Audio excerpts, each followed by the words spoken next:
అందరికీ నమస్కారం. ప్రియమైన సోదరి సోదరులారా, మిత్రులారా, ఈరోజు చాలా గొప్పలు చెప్పుకుంటూ మార్కెటింగ్ కమిటీల తాలూకు ప్రమాణ స్వీకారంలో పెద్ద ప్రగల్భాలు పలుకుతున్నారు కూటమి నాయకులు. వాళ్ళ ప్రమాణ స్వీకారంలో రైతుల్ని చాలా జాగ్రత్తగా మనం ఆదుకోవాలి. రైతులకి కలిగినట్టు కష్ట నష్టాల్లో మనం బాధ్యతగా ఉండాలి. వాళ్ళకి గిట్టుబాటు ధరలు రావాలి. వాళ్ళకి సంపూర్ణ సహకారం అందించి మార్కెట్ యార్డులను శుభ్రపరిచి రైతులకు అండదండగా ఉండాలని చెప్పేసి పెద్ద ప్రగల్భాలు పలుకుతూ ఉన్నారు.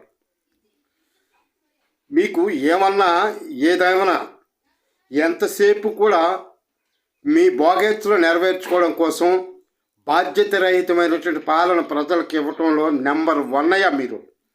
మీరు కూటమని చెప్పుకోవడమే కానీ మీరు నెంబర్ 1గా ఏది కిందటి నెలలో ఏం మాట ఇచ్చావు?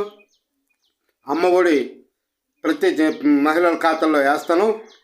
అలాగే రైతు భరోసా కూడా రేపు 20వ తారీఖుని కానీ 21వ తారీఖుని కానీ కేంద్ర ప్రభుత్వం వేసినటువంటి 2,000తో మేము 5,000 జమ చేసి 7,000 వేస్తానని చెప్పినటువంటి మీ కూటమి ప్రభుత్వం మాటలు కోటలు దాటిపోతూ ఉంటాయి. మీ మాటలకు, మీ చేతలకు, మీ విధానాలకు ఎలాంటి సంబంధం ఉండదు. ఇప్పుడేమో మార్కెట్ కమిటీలు పెట్టి ఇవన్నీ కూడా మేమేదో చేస్తామని చెప్పేసుకొని ప్రగల్భాలు పలుకుతూ ఉన్నారు. ఇదేమీ సరైనటువంటి విధానం కాదు. అస్సలు మీకు ఏం బుద్ధో మరి ఏటో అర్థం కాదు. అసలు మాట అంటే ఏమనుకుంటున్నారో, ప్రజలను మోసం చేయడం ఒకటే మీకు తెలిసినటువంటి సత్యమేమో అనుకుంటాను.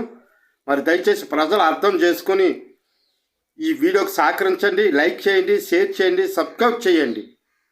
మరి ఎంతసేపు మీ పుట్టినరోజులు ఘనంగా జరుపుకోవాలి, పేపర్ అంతా నిండిపోవాలి.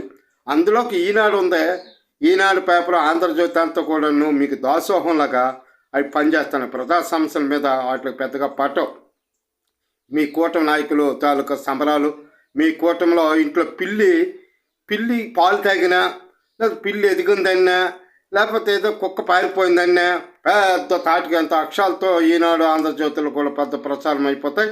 మరి మీ పుట్టినరోజులకి మీ సమయాలకి టైం చాలట్లేదు. ప్రజలను ఏ విధమైనటువంటి పరిపాలన చేయడానికి కూడా సరైనటువంటి విధానం లేదు. ఎంతసేపు కూడా చూస్తూ ఉంటే మీది అంతా కూడా వారసత్వపు రాజకీయాల్లో దక్కించుకోవాలనే తాపత్రయం తప్ప ఈ రాష్ట్రాన్ని ఐక్యతపరిచి కేంద్రం నుంచి రావాల్సిన నిధులు రప్పించుకొని రాష్ట్రాన్ని అభివృద్ధి చేసుకుందాం, కేంద్రంపై తిరుగుబాటు చేద్దాం, నిలదీసి అడిగి రాష్ట్ర అభివృద్ధికి పాటుపడదామనే ఉద్దేశం